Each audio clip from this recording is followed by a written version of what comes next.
बहुत शुक्रिया नदीम इकबाल बाहू साहब ने न सिर्फ पीर वारिस शाह का कलाम सुनाया बल्कि अपने वालदे ग्रामी दा तस्करा जिस नाम के हवाले ना होता है मेरी मुराद बाहू साहब ने उन्होंने कलाम भी पेश किया। बहुत शुक्रिया। तो मैं आगाज व्यस्त कर रहा था कि अज का जो साडा तकरीब या इकट्ठ है ਉਹਦਾ सरनामा वारिस शाह की फिलासफी ते अज दा पंजाब। अच्छा मेरी हमेशा ख्वाहिश होती है कि असी उन्होंने लोगों की गल सुनी जाए ਜਿਹੜੇ उस हवाले नाल अपना इलम अपनी तहकीक अपनी रिसर्च जी ना वो रखते हो। तो मैनू फख्र इस गल से कि साडे दरम्यान एक ऐसा नौजवान मौजूद है जो माहिर तालीम लेकिन ओदी पंजाबी ते पंजाबीज़म ते सूफी शुरा रिसर्च और तालीम बहुत बेहतर है।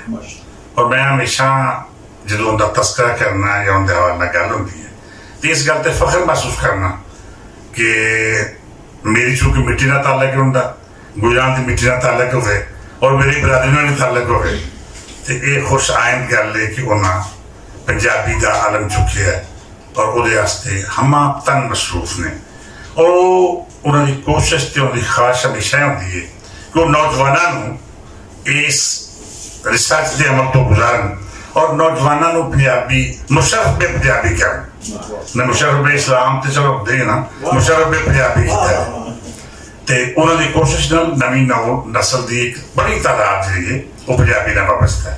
अल्लाह ताला उन्हें सेहत जिंदगी दे और हमेशा इस तरह इस खेतर च काम करते रहन। मैं इंतहाई एहतराम नाल गुजारिश करांगा जनाब हसनैन भट्टी साहब नूं तशरीफ लिओ ते वारिस शाह की फिलासफी ते अज दा पंजाब दे मौजू ते अपना लैक्चर साडी नज़र करन। जनाब हसनैन भट्टी।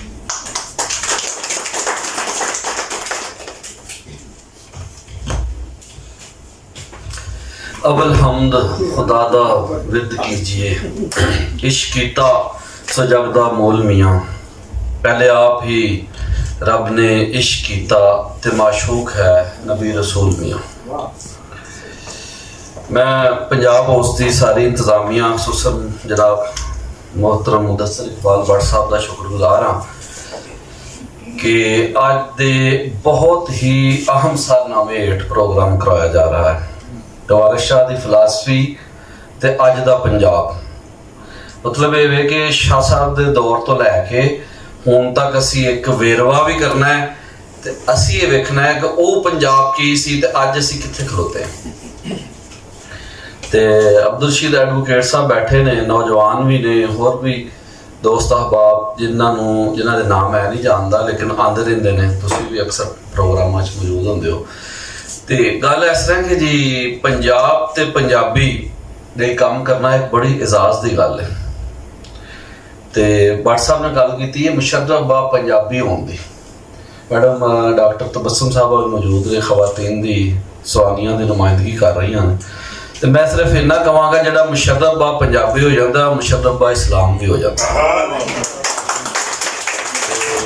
बल्कि ओदा इस्लाम बड़ा पक्का पीड़ा हो जाता है क्योंकि इश्क जिस अंदर रच जाता मियाँ साहब फरमाते ना फिर जाता नहीं अंदरों। तो सो गल है जी कि मैं वारिस शाह की फिलासफी को जिस बयान करांगा तो ये बहुत सारिया चीज़ां ने जिहड़ियां बयान कीतियां जा सकदियां ने। ये बड़े सारे पक्ष ने मगर मैं इनू नॉर्मल करके जरा ना जी इन्होंने वर्किया समेटिया ये भी बहुत ज्यादा ने लेकिन इन्होंने भी मजीद मुख्तसर कर ते उम्मीद है कि तुहानू ये पसंद आउणगे कि फिलासफी की सी।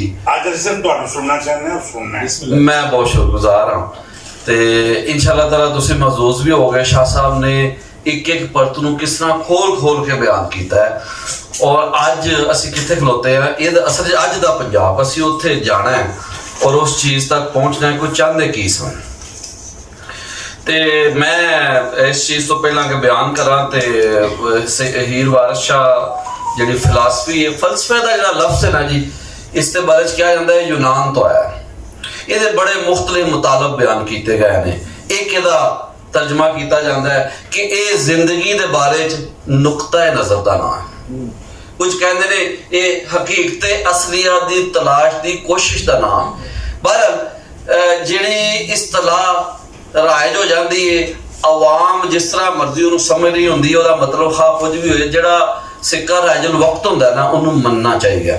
ਔਰ ਇਹਦਾ ਮਤਲਬ ਇਹ ਹੀ ਹੈ, ਜਰਨਲ ਮੈਂ ਲਵਾਂਗਾ, ਨੁਕਤਾ ਨਜ਼ਰ ਵੀ ਹੈ, ਠੀਕ ਹੈ ਨਾ ਜੀ, ਵਿਚਾਰ ਵੀ ਨੇ ਕਿ ਸ਼ਾਹ ਸਾਹਿਬ ਦਾ ਜਿਹੜਾ ਉਸ ਦੌਰ ਦਾ ਜਿਹੜਾ ਉਹਨਾਂ ਸੋਚਿਆ, ਜਿਹੜਾ ਨੁਕਤਾ ਨਜ਼ਰ ਬਿਆਨ ਕੀਤਾ, ਉਦੋਂ ਪੰਜਾਬ ਦੇ ਵੱਲੋਂ ਕੀ ਸੋਚ ਰਹੇ ਹਨ ਤੇ ਅੱਜ ਅਸੀਂ ਕਿੱਥੇ ਖਲੋਤੇ ਹਾਂ। ਤੇ ਸਰ ਗੱਲ ਇਸ ਤਰ੍ਹਾਂ ਕਿ ਮੈਂ ਇਸ ਚੀਜ਼ ਨੂੰ ਬਿਆਨ ਕਰਨ ਤੋਂ ਪਹਿਲਾਂ ਮੈਂ ਪੰਜਾਬ ਦਾ ਵੇਰਵਾ ਦੇਣਾ ਚਾਹੁੰਦਾ ਕਿ ਸ਼ਾਹ ਸਾਹਿਬ ਪੰਜਾਬ, ਪੀਰ ਵਾਰਿਸ ਸ਼ਾਹ ਅਲੀ ਪੰਜਾਬ ਤੋਂ ਮੁਰਾਦ ਕੀ ਲੈਂਦੇ ਸਨ। ਹੀਰ ਦੇ ਜਿਹੜੇ ਪਹਿਲੇ 5 ਬੰਦ ਨੇ, ਉਹਨਾਂ 'ਚ ਇੱਕ 5ਵਾਂ ਬੰਦ ਹੈ, ਅਗਰ ਤੁਸੀਂ ਉਹ ਪੜ੍ਹੋ ਨਾ, ਬੜਾ ਹਮ। ਔਰ ਇਹ ਪੰਜਾਬ ਦੇ ਜਿਹੜੇ ਮੁਖਤਲਿਫ ਇਲਾਕੇ ਨੇ ਉਹਨਾਂ ਨੂੰ ਕਵਰ ਕਰਦਾ ਹੈ। ਤੇ ਪੀਰ ਵਾਰਿਸ ਸ਼ਾਹ ਵੀ ਲਿਖਦੇ ਨੇ, ਮਦੂਦ ਦਾ ਲਾਡਲਾ ਪੀਰ ਚਿਸ਼ਤੀ ਸ਼ਕਰਗੰਦ ਮਸੂਦ ਭਰਪੂਰ ਹੈ ਜੀ, ਖਾਨਦਾਨ ਵਿੱਚ ਚਿਸ਼ਤ ਕਾਮਰੀਅਤ ਸ਼ਹਿਰ ਫਕਰ ਦਾ ਪਟਨ ਮਾਮੂਰ ਹੈ ਜੀ। ਬਾਈਆਂ ਕੁਤਬਾ ਵਿੱਚ ਹੈ ਪੀਰ ਕਾਮਲ, ਜੈ ਦੀ ਆਜਜ਼ੀ ਜ਼ੁਹਦ ਮੰਜ਼ੂਰ ਹੈ ਜੀ।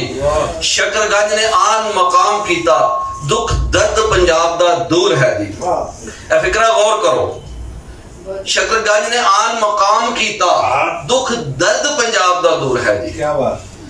ਯਾਨੀ ਉਹ ਪੰਜਾਬ ਦਾ ਹਵਾਲਾ ਕਰ ਰਹੇ ਨੇ। ਔਰ ਦੇਖੋ ਜਿਹੜੇ ਬਾਬਾ ਫਰੀਦੁੱਦੀਨ ਸ਼ਕਰਗੰਜ ਨੇ ਰਹਿਮਤੁल्लाह ਅਲੈਹ, ਉਹਨਾਂ ਦਾ ਅਗਰ ਤੁਸੀਂ ਗੌਰ ਕਰੋ ਨਾ, ਪਾਕਪਤਨ ਤੋਂ ਉਹ ਜਦੋਂ ਇੱਕ ਸਾਈਡ ਤੇ ਆਏ ਸਨ ਨਾ, ਉਹ ਚਾਹੁੰਦੇ ਸਨ ਮੈਨੂੰ ਐਸਾ ਮੌਕਾ ਮਿਲੇ ਕਿ ਜਿੱਥੇ ਮੈਂ ਕੁਝ ਲਿਖ ਸਕਾਂ, ਕੁਝ ਪੜ੍ਹ ਸਕਾਂ। बाद वो इलाका अयोधन तो पाकपतन बन गया, फिर पाकपतन तो पाकिस्तान बन गया। एक बड़ी तमसील है। और इसलिए असीं कूक पाकिस्तान कूक दी गल कर रहे हैं बाड़ साहब कि ये आवाज जिहड़ी वलियां दी सूफिया दी ये अखीर पाकिस्तान बने। और ये शकरगंज ने आन मुकाम किया, दुख दर्द पंजाब दा दूर है जी। यानी जिहड़े लोग आंदे ना जी तुसीं ये गल्लां करदे हो लसानी ने, मैं उन्हां नूं जवाब देना चाहना ये बाबियां ने गल्लां कीतियां ने, असीं नहीं कर रहे। और बाबे किस तरह कर रहे सन गल्लां, तुसीं खुद वेख लो, ये नफरत नहीं, ये मुहब्बत है। दुख दर्द पंजाब दा दूर है जी। सो गल है कि जो उन्हें इस चीज नूं पंजाब नूं बयान किया। और पाकपतन ते मुल्तान नूं जरा गौर करो कि हजरत बहाउद्दीन ज़करिया मुल्तानी रहमतुल्लाह अलैह नाल बाबेरां दा बहुत तल्लक सी, खतो किताबत हुंदी सी। ते एक दफा और आप दा मामूल सी कि हर साल आप पाकपतन तो बेर घलदे सन उन्हां बहाउद्दीन ज़करिया मुल्तानी होरां ते ओह गाजरा घलदे हन मुल्तान तो एक बारी ऐसा होया बेर ना भेजे उन्हां बाबे होरां ने, ते उन्हां गिला कीता जी बेर नहीं आए। उन्हां फिर शेरां जवाब दिता, उन्हां कहा हथनी हथड़ी वटो हथड़े पैरां वटो पैर, तुसा ना मुतियां गाजरा असा ना मुते बेर। ठीक है ना जी, तुसा गाजरा नहीं कर लिया असा बेर नहीं कर ले। यानी इस गल का सबूत है कि पंजाबी किथे किथे बोली जा रही सी ते मुल्तान विच बैठे बहाउद्दीन ज़करिया मुल्तानी रहमतुल्लाह अलैह पंजाबी च खतो किताबत कर रहे हैं। किदे नाल? शकरगंज ने आम मुकाम किया, पंजाब का दूर है जी। यानी वो जो पॉइंट है मैं जिधर लियाना चाह रहा कि पंजाब है की सी, ते जेड़ा मैं अक्सर कहना ना पंजाब मीन्स पाकिस्तान, इस तो मुराद ये कि दरअसल 4000 साल पहला तो लैके ऋग्वेद जेड़ा दुनिया दे विच मन्निया गया है, जेड़ा सब तो बड़ा ऋग्वेद हड़प्पा च लिखिया गया सी, वो जेड़ा हाथ नाल लिखिया होया इल्हामी डॉक्यूमेंट नहीं, हाथ नाल लिखा होया सब तो पुराना डॉक्यूमेंट है। और उहदे विच इस धरती नूं सपत सिंधु किया गया, हपत हिंदू किया गया। सपत सिंधु 7 दरिया ने, सतलुज ब्यास रावी चनाब जेहलम ते सिंध ते सरस्वती। ते ये जिहड़ा पंजाब सी जिहदे वल बाबा वारिस शाह बयान कर रहे हैं, इहदे विच तकरीबन सारा पाकिस्तान आ जाता है। और इसलिए उन्होंने दुख दर्द पंजाब दा दूर है जी दी गल कीती है, आन मुकाम कीता। ते वो जिहड़ा पंजाब सी वो किस तरह सी, वो इब्ने बतूता 14वीं सदी ਦੇ ਵਿੱਚ ਜਦੋਂ ਇੱਥੇ ਆਇਆ ਤੇ ਫਿਰ ਉਹ ਕਹਿੰਦਾ ਬਾਅਦ ਵਿੱਚ ਮੈਂ ਤੇ ਮੇਰੇ ਸਾਥੀ ਖੈਰ ਖਰੀਦ ਨਾਲ ਪੰਜਾਬ ਪਹੁੰਚ ਗਏ। ਅੱਲਾ ਦਾ ਸ਼ੁਕਰ ਹੈ ਕਿ ਸਿੰਧ ਦਰਿਆ ਹੈ, ਇੱਥੇ 5 ਦਰਿਆ ਇੱਕ ਵੱਡੇ ਦਰਿਆ 'ਚ ਡਿੱਗਦੇ ਨੇ ਤੇ ਆਪਣੇ ਕਿਨਾਰਿਆਂ ਨੂੰ ਪਾਣੀ ਦਿੰਦੇ ਨੇ, ਯਾਨੀ ਆਪਣੇ ਆਲ ਦੁਆਲੇ ਜਿਹੜੀ ਧਰਤੀ ਉਹਨੂੰ ਸੈਰਾਬ ਕਰਦੇ ਨੇ।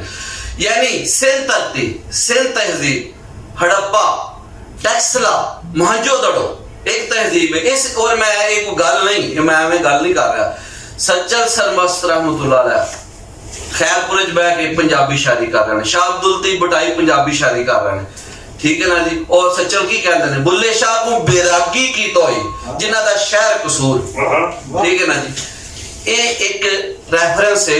ਵੈਸੇ ਸਿੰਧ 'ਚ ਬਹੁਤ ਰੈਫਰੈਂਸ ਹੋਰ ਵੀ ਨੇ, ਮੈਂ ਜਿਹੜੇ ਤੁਹਾਨੂੰ ਪੰਜਾਬੀ ਦੇ ਹਵਾਲੇ ਨਾਲ ਬਿਆਨ ਕਰ, ਲੇਕਿਨ ਅਸੀਂ ਆਪਣੇ ਮੌਜੂ ਲਾਉਂਦੇ ਹਾਂ ਵਾਰਿਸ ਸ਼ਾਹ ਦੀ ਫਿਲਾਸਫੀ। ਲੇਕਿਨ ਮੈਂ ਤੁਹਾਨੂੰ ਦੱਸਾਂਗਾ ਕਿ ਵਾਰਿਸ ਸ਼ਾਹ ਸਾਹਿਬ ਜਿਹੜੇ ਪੰਜਾਬ ਉਹਨਾਂ ਦੇ ਜ਼ਿਹਨ ਦੇ ਵਿੱਚੋਂ ਆਇਆ ਸੀ ਸਪਤ ਸਿੰਧੂ, ਉਹਦੇ ਚ ਪੂਰਾ ਪਾਕਿਸਤਾਨ ਤਕਰੀਬਨ ਆ ਜਾਂਦਾ ਹੈ, ਕਸ਼ਮੀਰ ਤੱਕ। ਕੁਛ ਹੀਰ ਦੇ ਵਿੱਚ ਇਹਦੇ ਇਸ਼ਾਰੇ ਵੀ ਨੇ। ਵੈਸੇ ਬਹੁਤ ਜ਼ਿਆਦਾ ਆਪਦੀਆਂ ਕੁਤਬ ਨੇ, ਕਸੀਦਾ ਬੁਰਦਾ ਸ਼ਰੀਫ ਦਾ ਪੰਜਾਬੀ ਤਰਜਮਾ ਕੀਤਾ, ਨਸੀਹਤਨਾਮਾ ਲਿਖਿਆ, ਚੂੜੀਨਾਮਾ ਲਿਖਿਆ, ਬਲਕਿ ਮੀਆਂ ਮੁਹੰਮਦ ਬਖਸ਼ ਸਾਹਿਬ ਨੇ ਚੂੜੀਨਾਮਾ ਨੂੰ ਹੀਰ ਤੋਂ ਵੀ ਵੱਡੀ ਤਸਨੀਫ ਮੰਨਿਆ।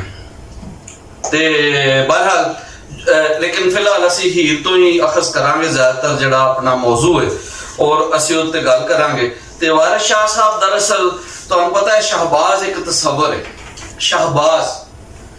ਸ਼ਹਬਾਜ਼ ਜਿਹੜਾ ਬੁਲੰਦ ਪਰਵਾਜ਼ ਹੈ, ਉਹ ਪੰਜਾਬੀਆਂ ਨੂੰ ਜਾਂ ਇਸ ਇਲਾਕੇ ਦੇ ਲੋਕਾਂ ਨੂੰ ਸ਼ਹਬਾਜ਼ ਦੀ ਸ਼ਕਲ ਵਿੱਚ ਵੇਖਣਾ ਚਾਹੁੰਦੇ ਨੇ।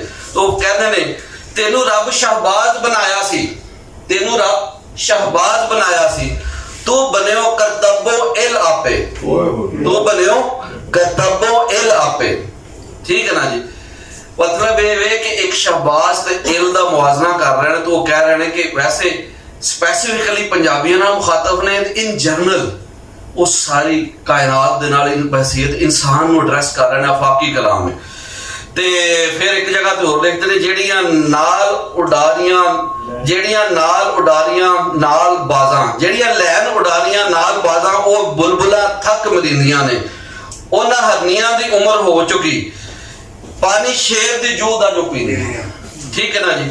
ਤੇ ਦਰਅਸਲ ਉਹ ਵੇਲੇ ਦੇ ਸ਼ਹਬਾਜ਼ ਆਪ ਵੀ ਨੇ। ਤੇ ਇਸੇ ਲਈ ਪੀਰ ਫਕੀਰ ਵੀਰ ਸਿਪਾਹੀ ਲਿਖਦੇ ਨੇ ਤੇਰੇ ਕਲਮ ਸ਼ਹਬਾਜ਼ ਦੀ ਰੀਸ ਵਾਰਸ ਉੜਕ ਭੁੱਲ ਗਏ ਨੇ ਸਭ ਉਡਾਰੀਆਂ ਨੇ। ਯਾਨੀ ਵੱਡੇ ਵੱਡੇ ਸ਼ਾਇਰ ਜਿਹੜੇ ਸਨ ਜਦੋਂ ਲਿਖ ਕੇ ਹੀਰ ਲਿਖਣੀ ਸ਼ੁਰੂ ਕੀਤੀ, ਔਰ ਨਿੱਕਾ ਮੋਟਾ ਦਲੀਆ ਉਹਨਾਂ ਨੇ ਆਖਿਆ ਹੀਰ ਨੂੰ, ਤੇ ਅਖੀਰ ਉਹਨਾਂ ਨੂੰ ਆਖਣਾ ਪਿਆ ਜੋ ਵਾਰਿਸ ਸ਼ਾਹ ਲਿਖ ਗਏ ਨੇ ਅਸੀਂ ਨਹੀਂ ਲਿਖ ਸਕਦੇ, ਠੀਕ ਹੈ ਨਾ ਜੀ। ਤੇ ਬਹਰਹਾਲ ਮੈਂ ਕਹਿਣਾ ਚਾਹੁੰਦਾ ਕਿ ਵਾਰਿਸ ਸ਼ਾਹ ਇੱਕ ਸ਼ਹਬਾਜ਼ ਦਾ ਤਸਵਰ ਦੇ ਰਹੇ ਨੇ। ਔਰ ਤੁਹਾਨੂੰ ਪਤਾ ਹੈ ਸ਼ਾਹੀਨ ਦਾ ਤਸਵਰ ਤੇ ਅੱਜ ਕੱਲ੍ਹ ਪਾਕਿਸਤਾਨ ਦੇ ਵਿੱਚ ਆਮ ਹੈ ਕਿ ਸ਼ਾਹੀਨ ਜਿਹੜਾ ਤੁਹਾਡਾ ਇੱਕ ਇਨਸਾਨ ਇੱਕ ਸ਼ਾਹੀਨ ਹੈ ਔਰ ਬੁਲੰਦ ਪਰਵਾਜ਼ ਹੈ, ਔਰ ਆਪਣਾ ਸ਼ਿਕਾਰ ਉਹ ਆਪ ਕਰਦਾ, ਕਿਸੇ को ਲੈ ਕੇ ਨਹੀਂ ਖਾਂਦਾ। ਤੇ ਉਸ ਹਵਾਲੇ ਨਾਲ ਮਜ਼ੀਦ ਉਹ ਆਪਣੀ ਫਿਕਰ ਨੂੰ ਫਿਲਾਸਫੀ ਨੂੰ ਬਿਆਨ ਕਰਦੇ ਆ। ਵਾਰਿਸ ਸ਼ਾਹ ਲਿਖਦੇ ਨੇ ਇਹ ਰੂਹ ਕਲਬੂਤ ਦਾ ਜ਼ਿਕਰ ਸਾਰਾ, ਇਹ ਰੂਹ ਕਲਬੂਤ ਦਾ ਜ਼ਿਕਰ ਸਾਰਾ ਨਾਲ ਅਕਲ ਦੇ ਮੇਲ ਮਿਲਾਇਆ ਹੀ, ਅੱਗੇ ਹੀਰ ਨਾ ਕਹੀ ਕਿਸੇ ਐਸੀ ਸ਼ੇਰ ਬਹੁਤ ਮਰਗੂਬ ਬਣਾਇਆ ਹੀ, ਸ਼ੇਰ ਬਹੁਤ ਮਰਗੂਬ ਬਣਾਇਆ ਹੀ। ਵਾਰਿਸ ਸ਼ਾਹ ਮੀਆਂ ਲੋਕਾਂ ਕਮਲਿਆਂ ਨੂੰ ਕਿੱਸਾ ਜੋੜ ਹੁਸ਼ਿਆਰ ਬਣਾਇਆ ਹੀ। यानी ये जागृति है, ये जागन वाल इशारा कर रहा है कि मैं जगा दिता है लोगों को। किस्सा लिख के यही वजह है कि हीर था पढ़ी गई। तो सो गल इस तरह कि जी ये जेड़ा पंजाब जिहदे वाल वारिस शाह इरशाद फरमाया और बाबे होरां दे वाल नाल जिक्र कीता, वो ही सी कि चकवाल विच बैठिया मौलवी मुहम्मद सुलेमान 1899 दे विच कह रहे हैं कि पेशावर थी जमुना ताईं, चंबा थी ता डेरा, बोलन समझन लोग पंजाबी, सच्चा सुखन है मेरा। यानी डेरा इस्माइल खान दे अंदर पंजाबी बोली जा रही है, पेशावर दे अंदर पंजाबी, चंबा कश्मीर दे अंदर पंजाबी है, और दिल गंगा जमुना दे अंदर पंजाबी है। तो सो ये एक बड़ी अहम चीज़ है जिन्होंने समझना चाहिए, गौर करना चाहिए। और मैं इत्थे थोड़ा जिहा तारीखी हवाला देंगा झुमरे का। झुमरा उसनूं बोलते ने सांदल बार। अगर डेरा तुसीं चले जाओ ना डेरे वाल, उन्होंने बोलते ने दुल्ले दी बार। इसदा मतलब की है? दुल्ला कित्थों दा सी? सांदल उहदा दादा सी, दुल्ले भट्टी दा। इसदा मतलब की है कि डेरा इस्माइल खान तक की है, पेशावर थी जमुना ताईं, चंबा थी दा डेरा, बोलन समझो लोग पंजाबी, सुच्चा सुखन है मेरा। यानी बाबा वारिस शाह जो पंजाब कह रहे हैं, बाकी भी वली उसकी पैरवी कर रहे हैं। ते बहावलपुर बैठे मौलवी मुहम्मद सुलेमान की कह रहे हैं, ठीक है ना जी। पहले तो सुनते आए कि सोने देश पंजाब उत्ते है पंज दिन पाक दा साया, पीर बहाउद्दीन मेरा जै नूर ज़हूर विखाया। चलो नवी तहकीक आई कि जी शेर इंज नहीं इंज, असीं ओह भी मानने आ। हजरत पाक पंजाब उत्ते है पंज दिन पाक दा साया, पीर बहाउद्दीन मेरा जै नूर ज़हूर विखाया। यानी कि उत्थों दे जिहड़े मौलवी लुत्फ अली बहावलपुरी की कह रहे हैं, वो पंजाब दा जोग्राफिया दस रहे हैं, पंजाब दस रहे हैं, जिहड़ा बाबे वारिस शाह ने भी बयान किया, बाकी सूफिया ने बयान किया। सो गल इस तरह कि जी और कश्मीर दे विच बैठे ने मियां मुहम्मद बख्श साहब, वो की कहंदे ने ਜੋ ਸ਼ਾਇਰ ਪੰਜਾਬੀ ਕਰਦੇ ਉਹ ਕੰਮ ਤੁਰਤ ਕਰੀਦਾ, ਪਰ ਇਹ ਵਸ ਨਾ ਲਾਇ ਕੇ ਇੱਥੇ ਉੱਚਾ ਰੂਪ ਭਰੀਦਾ। ਸੋ ਗੱਲ ਇਸ ਤਰ੍ਹਾਂ, ਇਹ ਪੰਜਾਬ ਤੇ ਪੰਜਾਬੀ ਦਾ ਖਿਲਾਰ ਹੈ। ਔਰ ਇੱਕ ਚੀਜ਼ ਜੋ ਕਿ ਬਹੁਤ ਅਕਸਰ ਸਵਾਲ ਹੁੰਦਾ ਹੈ, क्या पंजाबी तो पंजाब है? नहीं, ਇਹਦਾ ਜਵਾਬ ਇਹ ਹੈ ਕਿ ਪੰਜਾਬ ਤੋਂ ਪੰਜਾਬੀ ਹੈ, ਪੰਜਾਬੀ ਤੋਂ ਪੰਜਾਬ ਨਹੀਂ ਬਣਿਆ। ਯਾਨੀ ਪੰਜਾਬ ਇੱਕ ਜੁਗਰਾਫੀਆਈ ਨਾਮ ਹੈ 5 ਦਰਿਆਵਾਂ ਦੀ ਨਿਸਬਤ ਦੇ ਨਾਲ, ਉਸ ਤੋਂ ਫਿਰ ਪੰਜਾਬੀ ਨਿਸਬਤ ਕਾਇਮ ਹੋਈ ਔਰ ਉਸ ਤੇ ਗੌਰ ਕੀਤਾ।